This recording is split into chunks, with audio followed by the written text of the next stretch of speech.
Elle nettoyait le sol du hall d'entrée lorsque le PDG l'a entendu parler mandarin, espagnol et français comme une native. Ce qui s'est passé ensuite a choqué toute l'entreprise. La plupart des gens ne remarquaient pas l'équipe de ménage chez Alberg International, non pas par méchanceté, mais par habitude. Ils arrivaient après les heures de bureau, poussant des chariots, changeant les sacs poubelles, essuyant les tables de conférence, se fondant dans l'arrière-plan comme une musique d'ascenseur. C'était un lundi matin dans le centre de Fort Worth, Texas, et le hall principal de l'entreprise bourdonnait du bruit des chaussures, claquant contre le carrelage, des gens tapotant sur leur téléphone, discutant de délais, tenant leur café comme s'il contenait toutes les réponses. Jonathan Kellerman, le PDG de l'entreprise, était à mi-chemin de son trajet du parking au bureau exécutif du 18e étage lorsqu'il l'a entendu. Une voix, mais pas n'importe quelle voix, fluide, précise, roulant dans une langue qu'il n'avait pas entendue depuis sa dernière visite au bureau de Shanghai. Du mandarin, cela l'a stoppé net. Pas à cause du mandarin en lui-même, mais à cause de la personne qui le parlait. Il a jeté un coup d'œil autour de lui, pensant qu'un des représentants des ventes internationales était peut-être arrivé tôt. Mais ensuite, il l'a vue. Une femme portant un uniforme bordeaux de concierge, ses courtes dreadlocks tirées en queue de cheval, debout près de l'écran tactile du répertoire du hall. Elle était en pleine conversation avec un homme plus âgé en veste bleu marine et lunettes à monture épaisse, qui semblait à la fois confus et soulagé. Elle gesticulait calmement, sa voix chaleureuse et ferme, l'orientant vers les ascenseurs. Kellerman a plissé les yeux. Il l'avait déjà vue auparavant, en passant dans les couloirs après des réunions tardives, toujours polie, toujours silencieuse, ne croisant jamais le regard, sauf si on lui adressait la parole. Il ne connaissait même pas son nom. Mais là, elle traduisait et expliquait la logistique du bâtiment dans une langue que la plupart des Américains ne savaient même pas prononcer correctement, et ce, sans effort. Il a fait un pas en avant, lentement. En s'approchant, elle a terminé la conversation en mandarin et s'est tournée vers un livreur tenant un clipboard. Elle a dit, passant fluidement à l'espagnol. Le livreur a cligné des yeux. « Gracias ». Puis, tout aussi naturellement, elle s'est tournée vers un fournisseur qui regardait des boîtes mal étiquetées. « C'est la salle de conférence B, de l'autre côté », lui a-t-elle dit en français, avec un léger sourire. La mâchoire de Kellerman s'est légèrement crispée. Pas de colère, mais d'autre chose. Quelque chose de plus serré. Une pointe de culpabilité. Il travaillait dans la logistique mondiale depuis plus de 20 ans, avait dirigé des expansions internationales, engagé des traducteurs, mis en place des programmes de formation interculturelle. Et pourtant, ici, dans son propre bâtiment, la personne la plus douée linguistiquement qu'il ait rencontrée depuis des mois nettoyait les toilettes 2 étages plus bas. Il s'est avancé, plus curieux que directif. « Excusez-moi ?» Elle s'est tournée vers lui, surprise mais posée. « Oui, monsieur. » Il a esquissé un sourire. « C'était du mandarin, n'est-ce pas ?»« Oui, monsieur. »« Vous le parlez couramment ?»« Oui. Et l'espagnol ? Le français ?» Elle a hoché la tête. Aussi le portugais, l'allemand, l'arabe, l'italien, le swahili, et je lis le latin, mais je ne le compte pas vraiment. Il a cligné des yeux. « Vous me dites que vous parlez 9 langues ?»« Oui, monsieur. » Il n'y avait ni fierté ni arrogance dans sa voix, juste la vérité, droite comme une règle. Il l'a regardée pendant une seconde, essayant de réaliser qu'une concierge de son bâtiment, une femme qui nettoyait les sols en silence chaque nuit, était une véritable ONU ambulante. « Comment vous appelez-vous » a-t-il fini par demander. « Denise Atwater. »« Mademoiselle Atwater, êtes-vous libre quelques minutes ?» Elle a haussé un sourcil légèrement. « Maintenant ? Oui, j'aimerais discuter avec vous dans mon bureau. » Il a remarqué son hésitation. Pas vraiment de la peur, juste ce réflexe instinctif des gens habitués à être ignorés ou sous-estimés. Elle a lentement hoché la tête. D'accord. Il a appuyé sur le bouton de l'ascenseur, tenant la porte ouverte pendant qu'elle montait. Dans l'ascenseur, un silence s'est installé un instant. « Ça fait 13 ans que je travaille ici », a-t-elle dit soudain alors qu'il montait vers l'étage exécutif. Il s'est tourné vers elle. « Je n'aurais jamais pensé être invité là-haut. » Il a esquissé un petit sourire discret. Vous pourriez être surprise de voir à quelle vitesse les choses peuvent changer. Mais il n'avait aucune idée de ce qui allait changer, ni pour elle, ni pour lui. L'ascenseur a sonné. Denise est sortie en premier, ses chaussures silencieuses sur le sol en bois poli du couloir exécutif. Ça sentait le citron et le cuir. L'argent, si on devait donner une odeur. L'assistante de Kellerman a levé les yeux, écarquillée, en voyant Denise à ses côtés. Il n'a rien expliqué, se contentant de lui faire signe de les laisser passer. Une fois dans le bureau aux parois vitrées, Il lui a indiqué une chaise en face de son bureau. « Asseyez-vous, je vous en prie. » Elle s'est assise prudemment, croisant les mains sur ses genoux, ses yeux parcourant lentement la pièce. Elle n'était pas impressionnée, juste observatrice. Une grande carte du monde était accrochée derrière lui, chaque pays marqué par des punaises colorées. Sur une table à côté, un plateau avec des tasses à espresso, une photo de ses 2 filles et une récompense poussiéreuse d'une conférence commerciale à Bruxelles. Kellerman s'est assis en face d'elle, se penchant légèrement en avant. « Alors Denise, je vais être honnête. Je ne m'attendais pas à avoir cette conversation aujourd'hui. » Elle a hoché la tête légèrement, sa posture immobile, son visage impassible. « Mais je viens de vous entendre parler 3 langues comme si vous allumiez des interrupteurs. Et j'ai besoin de comprendre. Comment quelqu'un comme vous se retrouve à nettoyer les sols ici ?» Pendant 1 seconde, elle n'a pas répondu. Ses yeux ont glissé vers la fenêtre, puis sont revenus vers lui. « Vous avez le temps pour la vérité ? Je n'aurais pas demandé sinon. » Elle a soupiré. « D'accord, alors. » Elle a frotté ses paumes l'une contre l'autre, comme pour réchauffer ses mots. « Je suis née à Toledo, Ohio, fille unique. Mon père était tuyauteur, ma mère aide-soignante. Il n'avait pas grand-chose, mais il travaillait dur, poussait l'éducation comme si c'était une religion. J'ai obtenu une bourse complète pour Kent State. J'ai étudié la linguistique. J'étais à mi-chemin d'une maîtrise quand ma mère est tombée malade. » Elle a marqué une pause. « Je suis rentré pour m'occuper d'elle. Puis mon père est mort d'un AVC 6 mois plus tard. Tout s'est effondré après ça. » Elle a légèrement incliné la tête, comme si elle rembobinait les souvenirs avant de les dire. « J'ai eu un bébé, pas d'argent, pas de partenaire qui soit resté. Alors j'ai pris tous les jobs que je pouvais trouver. Épicerie, maison de retraite, job temporaire. Finalement, un superviseur de ménage ici m'a proposé des heures de nuit. Ça me permettait d'aller chercher ma fille à l'école, de payer la facture d'électricité. Voilà comment je suis arrivé ici. » Kellerman l'observait, sans cligner des yeux, juste en écoutant. Mais les langues, je n'ai jamais arrêté d'apprendre. J'empruntais des manuels, j'écoutais des enregistrements, je lisais des journaux en 5 langues différentes juste pour rester affûté. C'est ce que je fais. C'est la seule chose qui me donne l'impression de compter encore. Sa voix n'a pas tremblé. Ce n'était ni répété ni poétique, juste simple. « La plupart des gens ne demandent jamais », a-t-elle ajouté. Ils voyaient l'uniforme et supposaient. Ce dernier mot est resté en suspens. Supposait. Kellerman s'est adossé à sa chaise, le poids de son histoire s'installant dans sa poitrine comme une pierre. Elle s'est éclaircie la gorge. « Écoutez, monsieur Kellerman, je ne dis pas ça pour faire culpabiliser qui que ce soit. Je ne suis pas amer. La vie est arrivée. J'ai fait ce que je devais faire. Je le fais encore. Mais vous avez demandé, et c'est la réponse. » Il a expiré lentement. Denise Atwater était brillante. Cela sautait aux yeux maintenant. Mais elle ne demandait ni pitié, ni aumône. Elle donnait la vérité, claire, nette et un peu déchirante. « Vous avez déjà pensé à faire autre chose ?» a-t-il demandé. Elle a haussé les épaules légèrement. Parfois, mais c'est dur de rêver quand le loyer est dû. Le silence est retombé. Mais il était différent maintenant, plus dense, chargé de quelque chose d'inexprimé, mais puissant. Kellerman a attrapé son carnet, a griffonné quelques lignes. « Qu'écrivez-vous » a-t-elle demandé. Sa voix toujours calme, mais un peu curieuse maintenant. Il a levé les yeux vers elle. Des idées, mais une idée en particulier prenait déjà forme dans sa tête. Et elle n'était pas petite. La conversation l'a poursuivie toute la journée, même pendant les revues de budget et les appels avec les fournisseurs. L'esprit de Jonathan Kellerman revenait sans cesse à ce matin-là, à Denise Atwater, sa voix calme et la manière discrète dont elle avait énuméré 9 langues, comme si ce n'était rien. Ce genre de maîtrise ne venait pas tout seul. Cela demandait des années de discipline, de curiosité et de cœur. Vers 15h45, il a quitté l'étage exécutif et a pris l'ascenseur jusqu'au niveau de service du bâtiment. Il voulait voir quelque chose par lui-même. Là-bas, l'air était plus chaud. Les murs étaient blancs cassés, éraflés par les chariots et les bottes. Il est passé devant des équipes d'entretien, des salles de pause, des piles de bouteilles d'eau et a finalement atteint la salle de fourniture de ménage. Il a aperçu Denise par la porte ouverte, en train de réapprovisionner des chiffons en microfibre sur une étagère métallique. « Ça vous dérange si je vous dérange encore ?» a-t-il demandé en entrant. Elle s'est tournée, légèrement surprise. « Vous êtes descendu ici ?» Il a souri.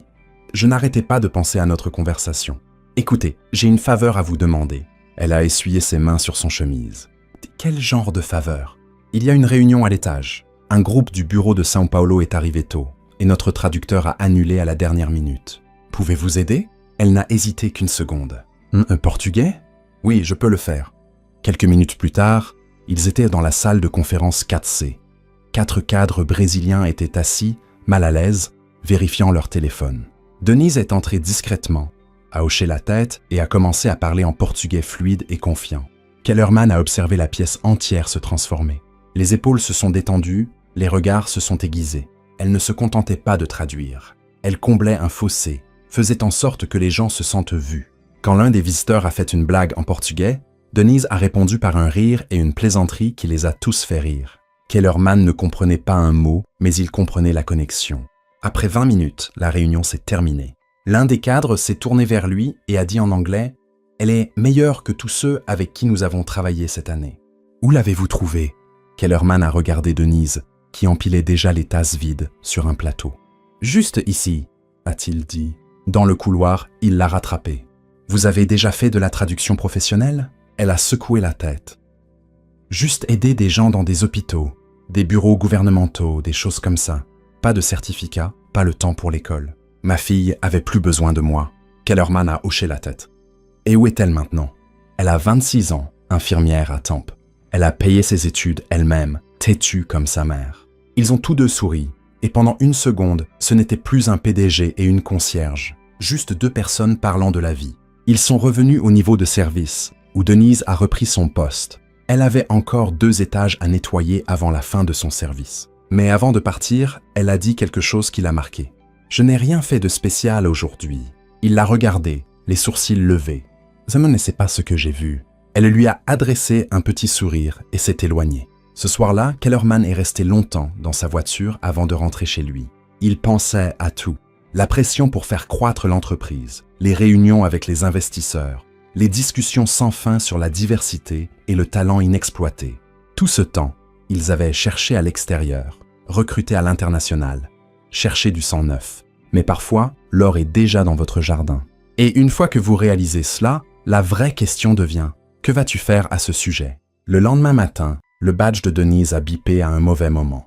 Elle venait de finir de nettoyer le hall Est lorsque son superviseur, Ron, lui a tapé sur l'épaule, avec un regard qui n'était pas vraiment agacé, mais pas habituel non plus. « Hey, Denise, Monsieur Kellerman a demandé à vous voir encore. » Elle a cligné des yeux. « J'ai fait quelque chose de mal ?» Ron a secoué la tête. « Il n'a pas dit, juste demandé de vous envoyer là-haut. » Elle a nettoyé ses mains sur une serviette et a suivi le même chemin que la veille. Mais cette fois, tout le monde dans le bâtiment semblait la remarquer. Les gens qu'elle croisait levaient les yeux. Certains chuchotaient. L'une des réceptionnistes lui a même adressé un sourire poli, comme si elle savait quelque chose que Denise ignorait. Quand elle est entrée dans le bureau exécutif, Kellerman était près de la fenêtre, buvant un café noir et regardant l'horizon. « Entrez !» a-t-il dit sans se retourner encore. Elle est restée silencieusement près de la porte, jusqu'à ce qu'il se tourne vers elle. « J'ai réfléchi », a-t-il dit, posant sa tasse sur un sous-verre. « Et à propos du gâchis de talent, combien de gens n'ont jamais leur chance? Pas parce qu'ils ne sont pas bons, mais parce que personne ne les regarde 2 fois. » Denise n'a rien dit. Elle ne faisait pas confiance aux éloges faciles. Elle avait vu trop de gens parler grand et agir petit. « Je veux créer un nouveau poste », a-t-il poursuivi. Un poste qui n'existait pas auparavant. Quelque chose dont cette entreprise a cruellement besoin, même si nous ne le savions pas. Denise fronça les sourcils. Pourquoi faire? Liaison culturelle pour les affaires internationales. Quelqu'un qui parle les langues, qui sait saisir les nuances, gérer les visiteurs, les fournisseurs, les documents. Tous les points de contact mondiaux où nous trébuchons constamment. Sa bouche s'ouvrit, mais aucun son n'en sortit. Vous êtes qualifié, probablement plus que la plupart des membres de notre équipe de direction, honnêtement. Et vous avez déjà prouvé que vous pouvez gérer ça avec grâce, patience et intelligence. Elle le fixa, les yeux légèrement plissés. C'est sérieux? Aussi sérieux que possible. Je n'ai pas de diplôme universitaire. Vous avez mieux que ça. Une expérience vécue, de l'engagement et une maîtrise de 9 langues. Vous pensez que je me soucie d'un bout de papier? Elle changea de position, encore incertaine. Pourquoi moi? Il la regarda directement. Parce que je vous ai vu résoudre 3 problèmes en 3 langues avant 9 heures hier matin. Et parce que je suis fatigué de passer à côté de gens comme vous. Des gens qui font 2 fois plus de travail pour la moitié du crédit. Denise croisa les bras. Vous savez ce que les gens vont dire? Je m'en fiche. Elle le regarda longuement, puis laissa échapper un souffle lent. Je n'ai jamais eu de travail de bureau, dit-elle. Jamais eu de titre. Vous apprendrez vite. Je n'ai pas de garde-robe pour ce genre de choses. Je demanderai au RH de vous envoyer une allocation vestimentaire. » Elle laissa échapper un petit rire sec. « Vous avez tout prévu, hein ?» J'essaie. Une longue pause s'installa entre eux. Puis Denise demanda doucement « Et mon poste en bas, qui me remplace ?» Kellerman sourit. « On trouvera quelqu'un, mais personne ne peut vous remplacer. » Pendant un long moment, aucun d'eux ne parla. Elle baissa les yeux sur ses mains, puis les releva vers lui. « Vous êtes sûr que ce n'est pas une sorte de faveur ?» Il secoua la tête. « C'est une reconnaissance tardive. » Elle se mordit la lèvre, les yeux brillants, mais elle cligna des yeux pour chasser les larmes avant qu'elles ne tombent. « D'accord, alors, » dit-elle, la voix ferme. « Voyons ce que je peux faire. » Il lui tendit la main. Elle la serra. Ce n'était pas juste une poignée de main. C'était l'histoire qui s'écrivait à nouveau. Mais ce qu'aucun d'eux n'avait prévu, c'était la réaction des autres dans le bâtiment. Le mercredi, la nouvelle s'était répandue plus vite que les ascenseurs. Denise Atwater, la concierge du service de nuit, avait été promue à un poste de niveau exécutif. Personne ne connaissait toute l'histoire, juste des murmures, qu'elle parlait un tas de langues, que le PDG lui-même l'avait choisie, qu'elle avait peut-être un passé secret, peut-être du travail gouvernemental, peut-être même sous couverture. Les ragots rebondissaient des cubicules aux salles de conférence. Certains étaient curieux, d'autres souriaient, disant « bravo pour elle ». Mais tout le monde n'applaudissait pas. Dans la salle de pause, 2 assistantes marketing se penchaient sur leur salade. « Je dis juste », murmura l'une, « j'ai une maîtrise en commerce international et j'attends une promotion depuis 2 ans. Cette femme nettoyait les urinoirs la semaine dernière. » Son ami haussa les épaules. « Peut-être qu'elle sait quelque chose qu'on ignore. »« Oh, s'il te plaît. » C'est Kellerman qui essaye de faire progressiste, cocher une case. Cette même énergie se glissa dans les salles de réunion et les messages Slack. Un ressentiment discret, mêlé de confusion. Les gens n'étaient pas habitués à voir des promotions venir d'en dehors de l'échelle habituelle. Denise le ressentit dès qu'elle entra dans son nouveau bureau au 12e étage. C'était modeste. Juste un bureau, une plante et un ordinateur qu'elle n'avait pas encore touché. Mais pour elle, c'était une autre planète. Quand les RH eurent fini de l'intégrer, elle demanda si elle pouvait garder l'uniforme de nuit. Pas pour le porter, juste pour se souvenir. Cet après-midi-là, elle rencontra Victor, responsable des opérations internationales. Il entra avec un clipboard et des yeux plissés. Il ne lui serra pas la main. « Ne s'assit pas. »« Alors, vous êtes la nouvelle liaison, » dit-il, comme si c'était une plaisanterie enveloppée de politesse. Denise leva les yeux. « C'est ce qu'on me dit. Vous avez de l'expérience dans des environnements corporatifs ?» Elle sourit. Seulement de l'extérieur en regardant à l'intérieur. Il ne rit pas. « J'ai des rapports d'Italie, des contrats de nos partenaires à Dubaï et tout un problème avec un fournisseur à Sao Paulo. Pensez-vous pouvoir gérer ça ?» Elle se leva. « J'aurai besoin de quelques heures pour examiner, mais oui. » Victor posa le dossier sur son bureau et sortit. Plus tard ce soir-là, Kellerman passa à son bureau. « Comment s'est passé le premier jour ?» Elle expira, s'adossa à sa chaise. « J'ai connu pire. » Il sourit. « Victor vous a donné du fil à retordre ?» Il ne me fait pas peur. Je m'en doutais. Elle marqua une pause puis ajouta « Mais puis-je vous demander quelque chose ?»« Ah, tout c'est ce que vous voulez. »« Pourquoi maintenant ? Pourquoi moi ? Vous auriez pu me donner un bonus et passer à autre chose. » Il s'appuya contre le chambranle de la porte. « Parce que je me suis reconnu en vous. » Elle haussa un sourcil. « Vous étiez concierge ?»« Non, mais j'ai souvent été ignoré. Je viens de rien. Mon père réparait des voitures dans une ville que personne ne visite. J'ai travaillé à 3 endroits pendant mes études. Les gens pensaient que je n'avais pas ma place dans des salles comme celle-ci. » Denise hocha lentement la tête. « Et maintenant, c'est vous qui décidez qui entre. » Il hocha la tête en retour. « Exactement. » Il y eut un moment de silence, avant que Denise ne baisse les yeux sur le dossier sur son bureau. « Je vais être honnête. Je suis nerveuse. »« Bien, ça veut dire que vous vous investissez. » Elle leva à nouveau les yeux. « Il y aura des gens qui détesteront ça. Ils s'en remettront ou pas. Dans tous les cas, on avance. » Kellerman se redressa. « Vous avez une histoire, Denise. Une vraie. Et maintenant, vous avez une plateforme. » Puis il tourna les talons pour partir. Alors que la porte se refermait derrière lui, Denise regarda autour de son bureau. Elle se souvenait des années où elle avait pleuré dans les toilettes pendant les pauses déjeuner, des nuits où elle rentrait avec les pieds endoloris et à peine assez d'énergie pour réchauffer une soupe, des anniversaires qu'elle avait manqués, des promotions qu'elle avait vues aller à des gens qui ne lui disaient même pas bonjour. Elle ouvrit le tiroir de son bureau et y plaça son ancien badge de concierge, pas pour oublier, mais pour se rappeler exactement ce qu'il avait fallu pour arriver là. Mais cette histoire n'était plus seulement la sienne, et les projecteurs allaient bientôt devenir beaucoup plus intenses. À la fin de la semaine, Une plaque avec son nom fut fixée à l'extérieur de son bureau, des lettres noires sur de l'acier brossé. Denise Atwater, liaison culturelle, affaires internationales. Ça semblait officiel, propre, permanent. La nouvelle s'était répandue officiellement cette fois. Un courriel à l'échelle de l'entreprise arriva dans les boîtes de réception vendredi matin, envoyé par Kellerman lui-même. Il était court, clair et portait du poids. Il expliquait son rôle, son parcours et surtout sa valeur. Il ne le présentait pas comme une charité ou un geste de bien-être. Il était clair qu'elle était la meilleure personne pour le poste. Point final. Mais cela n'arrêta pas le bruit. Certains managers grommelaient à voix basse. D'autres s'adoucirent en la voyant à l'œuvre. Elle gérait les conversations avec les clients étrangers mieux que le logiciel. Elle corrigea des erreurs de traduction dans d'anciens contrats qui avaient le coûté de l'argent pendant des années. Et elle ne se vantait jamais. Elle travaillait simplement, calmement, mieux que quiconque ne l'avait prévu. Le lundi, Denise fut invitée à rejoindre une réunion avec une délégation du Maroc. L'expansion de l'entreprise en Afrique du Nord était bloquée depuis des mois à cause de malentendus et de méfiance. Elle entra dans la pièce dans un blazer beige discret, s'assit à la table et se présenta en arabe marocain fluide. La pièce changea. On pouvait le sentir, le changement. Les gens se penchèrent en avant. Ils écoutèrent, parce que quand quelqu'un parle votre langue, vous n'entendez pas seulement des mots. Vous entendez du respect. Après la réunion, l'un des partenaires marocains s'approcha d'elle en privé. Il toucha doucement sa poitrine, un signe traditionnel de gratitude. « Personne n'a jamais fait ça pour nous, » dit-il. « Pas dans notre langue.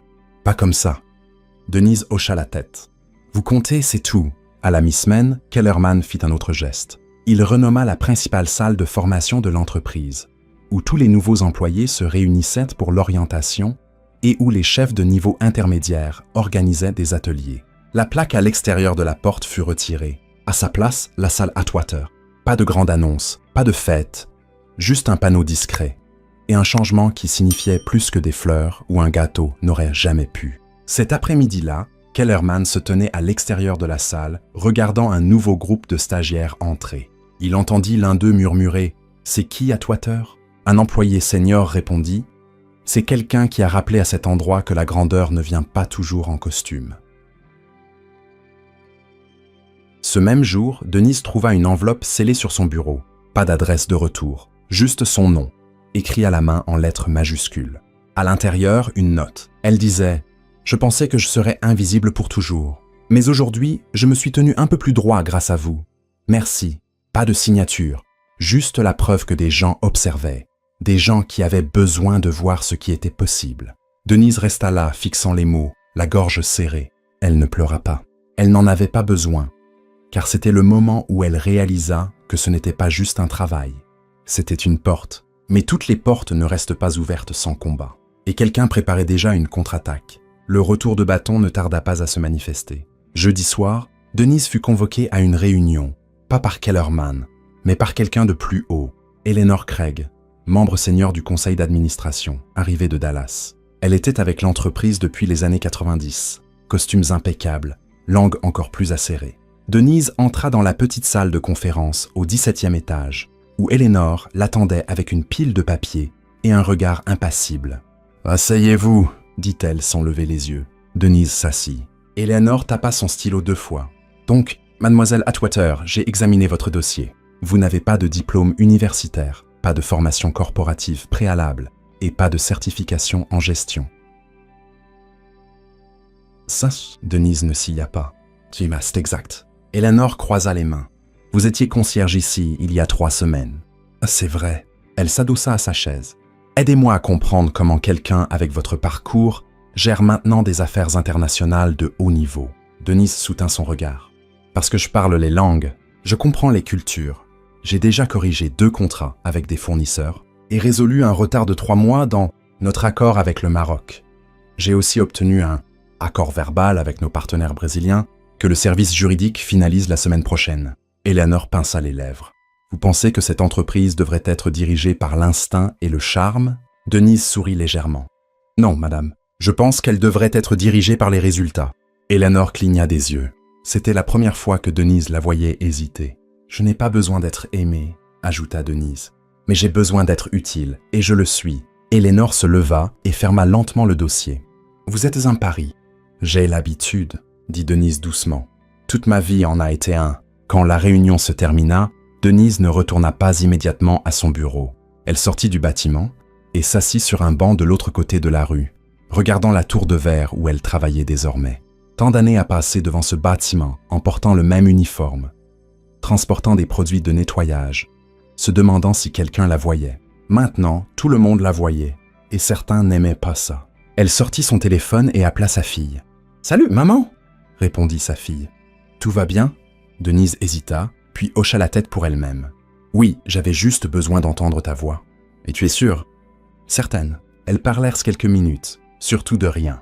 Des courses, du chien de sa fille, d'un nouveau film qu'elle voulait voir, mais entendre son rire apaisa Denise. Après avoir raccroché, elle resta assise en silence. Puis elle se leva, traversa la rue et prit l'ascenseur jusqu'à son étage. Le lendemain matin, la nouvelle de la réunion avec Eleanor Craig s'était déjà répandue. Et à la surprise générale, Denise ne recula pas. Elle arriva tôt, parla lors d'une réunion d'équipe, prit un appel avec le bureau allemand sans avoir besoin d'un traducteur. Calme, précise, imperturbable. Ce même jour, une note manuscrite apparut sur le tableau blanc à l'extérieur de son bureau. « On te voit », pas de nom, juste 3 mots qui valèrent le monde. Dans les semaines qui suivirent, quelque chose d'étrange se produisit. Les gens commencèrent à venir la voir, pas seulement pour des traductions, mais pour des conseils, des orientations, de la confiance. Elle devint la personne vers qui on se tournait avant de présenter une idée. Elle s'asseyait avec des stagiaires et leur donnait des astuces avant de grandes présentations. Et elle ne parlait jamais de haut à qui que ce soit. L'un des stagiaires, un jeune Vietnamien timide nommé Bao, lui demanda « Comment as-tu appris toutes ces langues ?» Elle sourit, un mot à la fois. « Comme tu le feras. » Denise ne faisait pas seulement son travail, elle changeait la culture. Un après-midi, Kellerman la rejoignit pour un café dans la salle de pause. « J'entends de bonnes choses, » dit-il. Elle but une gorgée de sa tasse. « J'essaie d'ignorer les mauvaises. Tu fais des vagues. » Elle le regarda. « C'est une bonne chose. » Il sourit. « Ici, ça veut dire que tu fais quelque chose de bien. » Ils restèrent silencieux un moment. « Tu sais, » ajouta-t-il, « je pense à lancer un programme de formation pour les talents internes, surtout pour ceux qui occupent des postes non administratifs. Il y a probablement d'autres Denise dans ce bâtiment. » Elle hocha la tête. « Il y en a. Ils n'ont juste pas encore été vus. » Il la regarda. « Oh, tu veux m'aider à le construire ?» Elle sourit. « J'ai déjà commencé dans ma tête. À la fin du mois, le programme pilote fut lancé. Une nouvelle initiative appelée Voix de l'intérieur, conçue pour donner aux employés de tous les départements un accès à une formation linguistique, un mentorat en leadership et une visibilité à travers les divisions. C'était l'idée de Denise, et elle fit mouche. Finalement, elle fut invitée à parler lors d'un sommet sur le leadership logistique à Cincinnati, où elle raconta son histoire, non pas comme un conte motivant, mais comme un rappel à la réalité. « Je n'ai jamais été juste une concierge, » dit-elle à la foule. « J'étais fluide, j'étais capable, j'étais prête. Mais personne n'a jamais regardé assez longtemps pour le voir. Alors la prochaine fois que vous passez devant quelqu'un sans titre, demandez-vous « Qu'est-ce que vous manquez vraiment ?» La salle resta silencieuse, puis elle se leva, applaudissant à tout rompre. En sortant, un jeune homme s'approcha d'elle, les yeux pleins de larmes. « Ma mère est femme de ménage, » dit-il, « et elle parle 5 langues. J'avais honte de le dire avant. » Denise toucha son bras. « Ne sois jamais honteux d'où tu viens. La seule chose dont il faut avoir honte, c'est de rester aveugle face à la brillance. » Elle sortit de ce bâtiment plus grande qu'elle ne l'avait jamais été dans sa vie. Pas à cause des applaudissements, pas à cause de la promotion, mais parce qu'elle n'avait pas changé qui elle était pour s'adapter au rôle. Elle avait apporté chaque couche de son histoire avec elle, et cela faisait toute la différence. Ne présumez jamais de la valeur de quelqu'un en fonction de ce qu'il porte, de l'endroit où il travaille, ou de ce que dit son CV. Le talent n'a pas de code vestimentaire. L'intelligence n'a pas besoin de permission. Et la brillance peut passer devant vous avec un badge nominatif, tenant un balai. Si vous avez déjà été ignoré, sous-estimé ou négligé, continuez. La bonne personne vous verra. Et quand elle le fera, n'ayez pas peur de prendre votre place à la table. Mieux encore, apportez quelques chaises supplémentaires avec vous.